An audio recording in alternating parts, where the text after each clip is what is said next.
ஸ்ரீராஜ ராஜகம்பீர திங்களூர் வேதியர் மரபில் அவதரித்து நற்குணங்கள் கொண்டு வாழ்ந்து வந்தவர். அவர் திருநாவுக்கரச நாயனாரின் நேரில் பார்க்கும் முன்பே அவரின் திருத்தொண்டை அறிந்து அவர் திருவடியில் மிகுந்த அன்பு கொண்டு வாழ்ந்து வந்தவர். தனது ஊரில் அவர் செய்யும் மரங்களான மடங்கள், சாலைகள், குளங்கள், தண்ணீர் பந்தல்கள், சைவ பாடசாலைகள் உள்ளிட்ட அனைத்தும் திருநாவுக்கரசர் பெயரிலே செய்து வந்தவர்.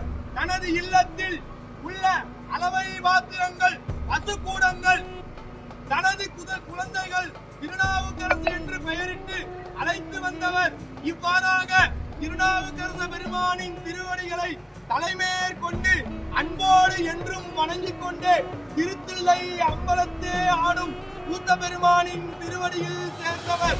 பாவங்கள் என்று சொல்லப்பட்டவைகள் எல்லாவற்றையும் நீக்கியவரும், புண்ணியங்கள் என்று சொல்லப்பட்டவை எல்லாவற்றையும் தாங்கியவரும் ஆகிய எம்பிரான் அப்பூதி அடிகள் திருவல்லிக்கேணியின் அரசன், சிவபூத கணங்களின் தலைவன், திருவேட்டீஸ்வரர் திருக்கோயில் பாட வீதிகளில் எழுந்தருள்கிறார்.